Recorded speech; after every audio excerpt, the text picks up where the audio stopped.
Never hurts. Like I said, you can do worse, all right? But for right now, everybody is in it. They are in it to win.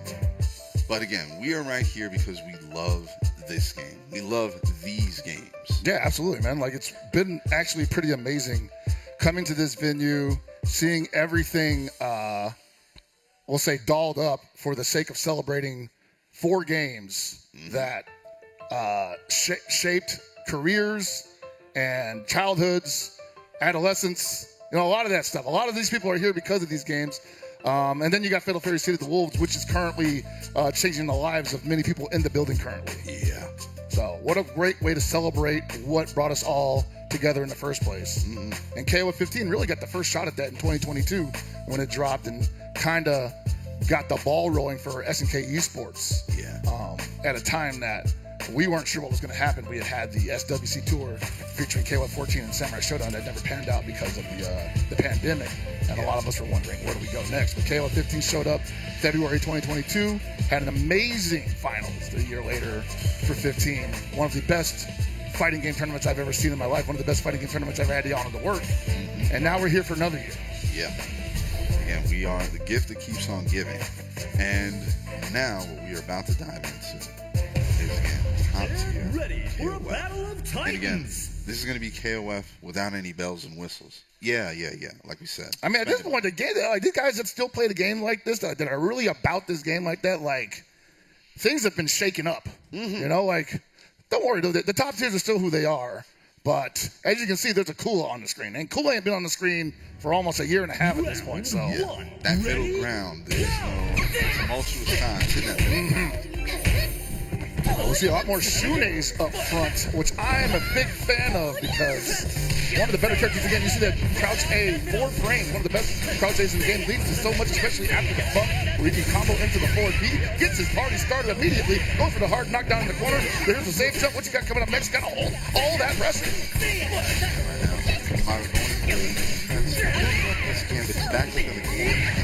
He's got to fight his way out. Got to gamble. There it is. And that's really her only answer there. She just got meter. He wasn't going to spend it on a guard cancel roll probably on the way out, especially with that life deficit in play. And Koopa was like, cool, man, just give me the keys to your defense. And Tamago currently working on 2.5 bars with the Mary coming up in secondary, but that Shune is fresh. Shune walked away much the better off after the bound last pass. And because he has all this utility now, he gets to see him make full use of all the tools that he's had, but they just simply didn't piece together. Exactly. Like there was a couple things missing from him in the first iteration of the game. Still a strong character, but they really did a good job making those things come together, fit together tightly, and he's such a strong character because he's still not the best on defense, as you can see, so you can kind of run away with it if you get him to second guess his high-low block set situations. And Tamago coming out of that round 2 with a fairly healthy Mary because of that, but here comes Benny Maru, who does well at all phases of the game. It's going to be on Mary to just not let go of the offense, make Koopa gamble on a wake-up DP possibly. I feel like it's coming. Not just yet. Wake-up throw, that's also just as good. If you're going to give him the real estate, he's definitely going to take it every time.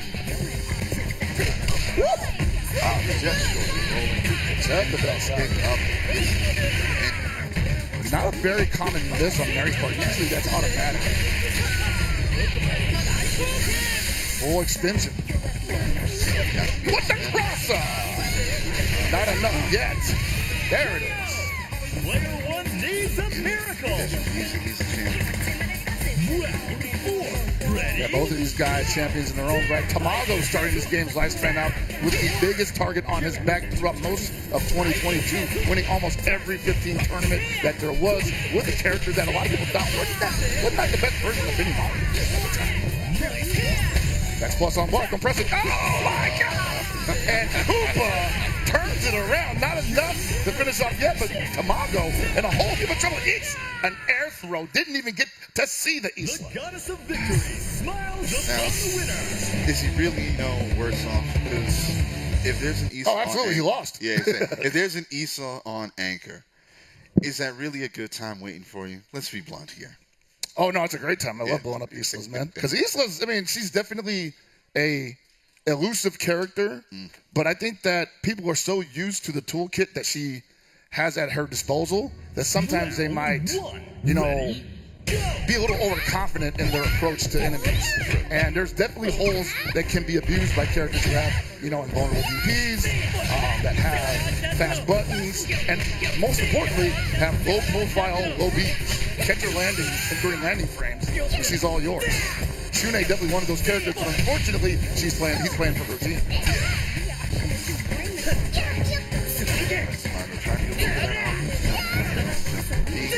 Just shy of the range. Oh, there we go. Yeah, that's the scary stuff. It's not real, but it's real to me. It's real to every Shune in the whole K115 community. That double tap. I don't want to hear no complaints about how the cross-up dash, like, yeah, sure, you can match on it, but are you going to do that? All right, here we go again. Same story like before. Mary possibly can get out of here without spending too many resources. Nice tech. Man, he wishes he could exit. That would have been the end of it. Again! Stop mashing, brother! Amen. First rule of the apocalypse. Always double tap. Right? Gotta make sure, right? Not sure my trigger's working. Far D into no activation. Gets the air throw anyway, though. We'll take those trades every day. Oh, that was those airs every day. All right. Koopa in a lot of trouble here, despite the fact that in the previous game, the Benny Maru pretty much took over the show.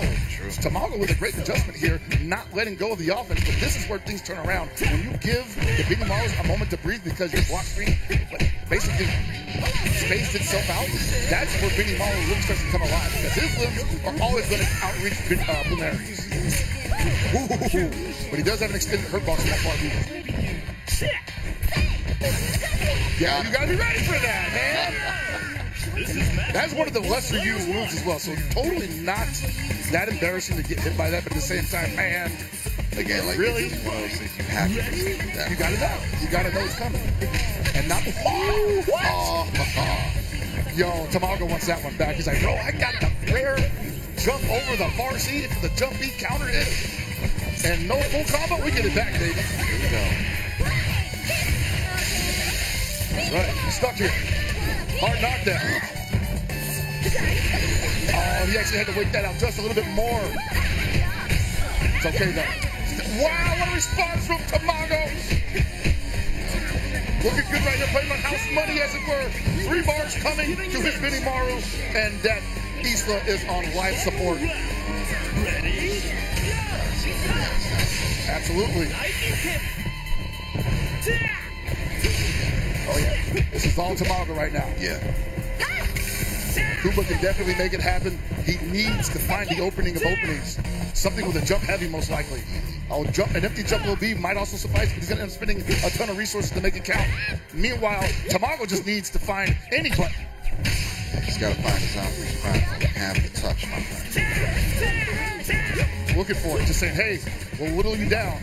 Oh, that was it right there! Bam! We're going 1-1. Remember, this is winners finals. So this is 3 out of 5, I believe.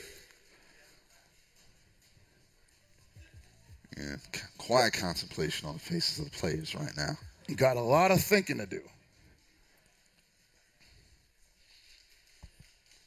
Does I hear anything? And again, that little quiet, a little bit of quiet right there. That's contemplation. Debating whether or not he's ready? Goes right now. And not a lot of talking about it. Like, for a tournament that is not a qualifier, these guys get a little more told between games. But now, man, this might as well be for a qualifier spot. Again, like I said, that professional mindset and never quits. And especially when you're dealing with somebody that you play against pretty often, most likely. I'm not saying that these two do, but you know they got tape on each other. Yeah. Oh, had it right there. Didn't want to go for the 6B, though.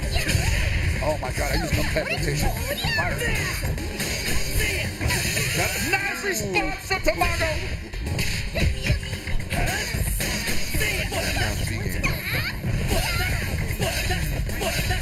And right now, Koopa just trying to hold on to whatever. Wow, you give him that. You gotta be careful though. This is where Shune gets his most dangerous. When you're in the corner, you can get high load, you can get mixed, you can get tick throw, you can get empty jump load. Looking for it. You gotta hold on to all that. You gotta hold on to all that. You're gonna get guard broken too. Oh, no, me! Ashi by that Taiku. The only real anti-air he has right there. And he goes for the advanced strike just to get the plus range. You gotta hold on to that. But he's faced himself. No, me again. Koopa! It's just an exhibition, bro. Again, trying to go for the crossover. I can respect the decision, but Koopa was there. He knew that he can't have the opportunity. All he did was backdash. You can't even backdash against that low B. It's so beautiful. The fact that the low A just brings him just enough forward to get to confirm out the low B off a lot of those situations. What a character.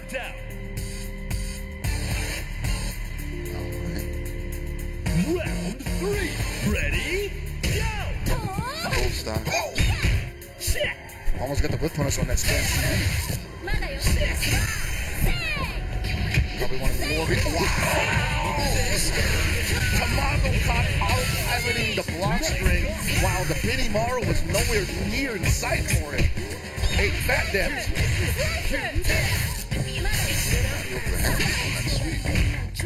No command grab yet. I expect to see that represented eventually. The Benny Morrow collider is always in play, or unless it's not, that's a lot of meters. This enough? I don't know the damage values. It's been a while after. I have not quite been up on my damage values, but I'm pretty sure that's a dead Benny Morrow.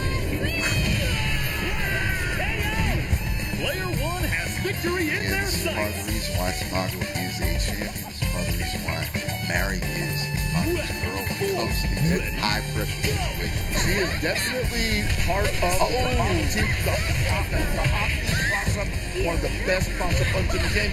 You gotta hold all this pressure now. She has, the Isla does have a DPS, but it's not one of the better DPS in the game.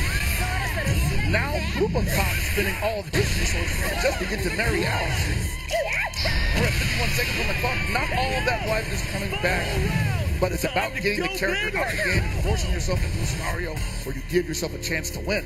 Yeah, it is an expensive win, but can it pay off? That's the main question. It totally can, man. Isla can fly all over the screen, while Benny Morrow, with a great jump arc to counter that, has to be aware that she can change her jump trajectory at a moment's notice. On top of that, she's pretty good on the ground. Don't need her. Can't make it really hurt that much, but whatever. You've got so much more pressure. It's going to take like 3 more interactions. 3 more interactions, and the Benny Morrow may go down to the count. It's the run-up throw.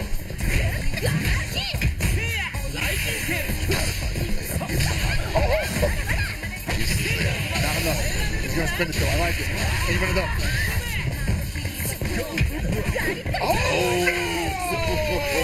And you never want to DP out of the corner like that. One more touch is going to do. He's going for the What a stellar fight! These I'm not two mad still at had a run. it. I cannot be mad at it. That's unfortunate because usually the Benny Morrows like to do the hop B and then go for the drill after they block the hop B. It's like a double overhead, and it's got like a 99% like success ratio. So surprised that he just full jumped, went for drill. Probably thought that the Isla would hold back and put herself in a scenario where she would get chipped out or would not be prepared to respond correctly after blocking. Hard knockdown. Here comes the safe jump. One of the greatest crouch Bs in the history of fighting games. Cool it down B. This is after they nerfed it. No, went for the throw tech there. 8 to jump D. And now you're getting mixed left, right, all day. Go for the soft knockdown. I like that. Didn't have meter for the fall. Actually, did have meter for the fall there. Didn't go for it. Wouldn't have killed either way. We're dealing with 2 characters right now with 2 of the best crouch Bs in KOF 15. Oh my! There, ready, wait. Koopa just gangbusters with the crouch B, crouch A combo that leads to the corner jump. Not a lot of Shunes like to start their string from that position. But you can tell that Koopa, he's like, yeah, I got you. Why would I not? Probably a little overzealous there with these meaty buttons. Could have got Wicked Zone there too.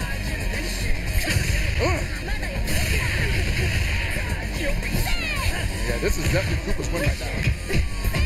Forcing Tamago to use resources. Got the very down pass half life. We're at 41 seconds on the clock. Almost none of that life is coming back. And the Biddy Mo's coming in. Damn near brought it up with 2 bars. Actually, he's got it. All right. Well, good luck. Just do air right neutral. That's neutral. Low B, I like it. All right. I love it.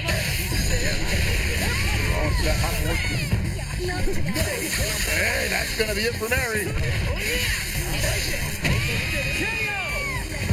Now Tamago bred it up, 4 bars, but needs to. This needs to be a 2-touch round. Yeah. Cannot afford for this to go the distance, especially if he takes damage. Oh boy. And Koopa about to let him know. If you go down past that, not getting that life back, Koopa feeling mad comfortable. You may be fully loaded, but I got an extra character. Now he's going to play like it. Yeah, that's a sad track. He's playing like it. He's like, hey, I got an extra character. It's time to get wild. I like it. Not enough, but hey, you got to do something. That's probably what he wanted the last game, the instant kill. Now.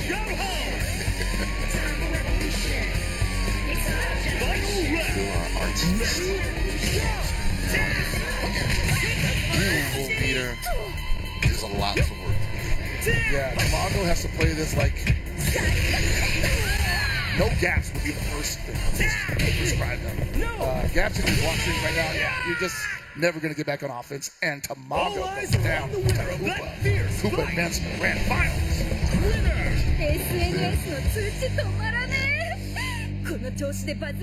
I can't say that it is a simple matter of certain things not going the right way.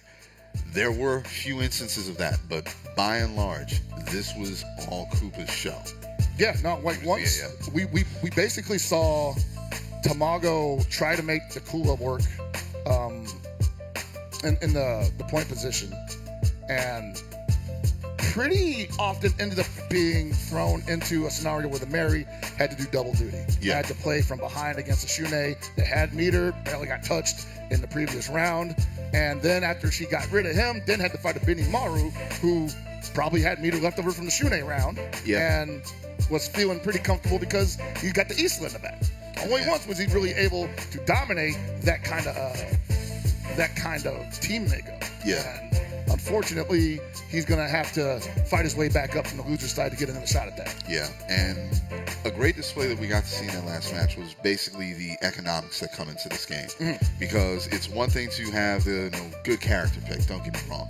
It's another thing entirely when you have to manage so much in between the buttons you're pressing, what you gotta react to when it comes to your opponent.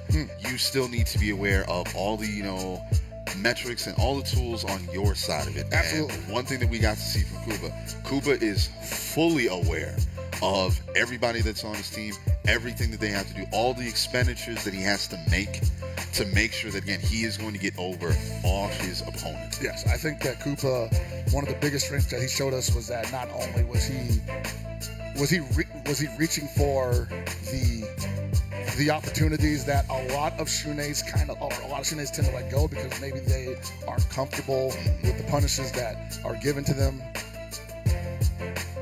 Maybe they're not super sharp on the damage strings that come from those scenarios, or even how to force them.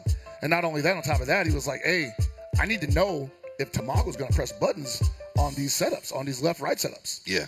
And if he's not, then I'm about to have a good night. True. And yeah, like I said, that was basically the end. Ended up being the tail of the tape there. With Koopa, all of that, again, just knowledge. And this is all the intangible stuff. This is the stuff that happens before you get into the fight. He knew what his mix-ups were going to be. He knew what his setups were going to be. Yeah. He knew where he needed to be to get that offense rolling. And that's how he ended up getting over on Tamago, of all people. Yeah, and also staying frosty in some pretty intense scenarios where Isla possibly hadn't performed as well. I think he would imagine that she would against the Benimaru, and he managed to recover from some pretty nasty L's to no longer give himself, or no longer like take away from him, deny himself a chance to win with her. Right. So definitely hats off to him for just being able to recognize when he was not quite losing, but not doing well enough to win, but still giving himself a chance to fix that mid-game. Yeah, and yeah, like I said, just incredible decision-making on both players' parts, particularly when it comes to Koopa. Again, just that general awareness and knowing how to react at that split second when Tamago's offense went left when he meant for it to go right.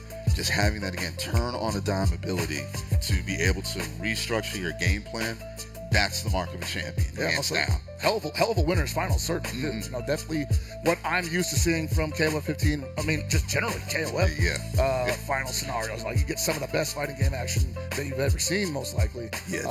Obviously, we are dealing with a very unique kind of game. We're dealing with a game that has a lot of old school mentalities brought into its structure, and it's played at high speed. So you're going to see a lot of like snap decisions going off, and some of them are going to be great, some of them are going to be not so great, but it's all going to be exciting. And again, like, you speak to the game speed, and one of the funniest things that I can always remember from, like, you know, when KOF 15 was like really just burgeoning out on the scene, and I knew a VSAT player who wanted to try their hand at KOF 15, and they pulled me aside and said, "This game is too fast," and that's coming from a VSAT player. We already slowed it down, man. Like, what? It's slower than 14. So again, just having to be really just, again, totally in the zone, totally in your game when it comes to these high-level matches. There's so many decisions that you have to make at the drop of a dime. And seeing people like Koopa, seeing people like Tamago really rise to that particular occasion. Because basically for the rest of this bracket here, it's going to be those decisions. It's going to be those pinpoint moments where suddenly you went high when somebody went low, where now you decide to go for the Abyss Strike as opposed to go for the Shadow Strike. It's going to be those moments where, again, you decide, all right, I'm going to go for the hop, not the jump. All those small little things are going to determine who comes out on top in this bracket. And that's something that, that goes into like every game. Decisions that you make in a split moment is going to determine not quite your level of success, but what your opponent is going to have to adjust to. And if they can't, then you may end up taking the W. Again, it is a beautiful science to watch, and they do, like, we're lucky enough we get to see it from this type of vantage point. So yeah, shout out to everybody who's been going through practice today. I cannot imagine the hell that you've had to deal with to get to this side of it. More power to all of you. Yeah, now we're not even like to the big money side yet. We're still seeing guys playing Fatal Fury Sea of the Wolves pools down there right now. So definitely excited to see how those shake out later on today. Because we got qualifier spots on the line here. Yeah.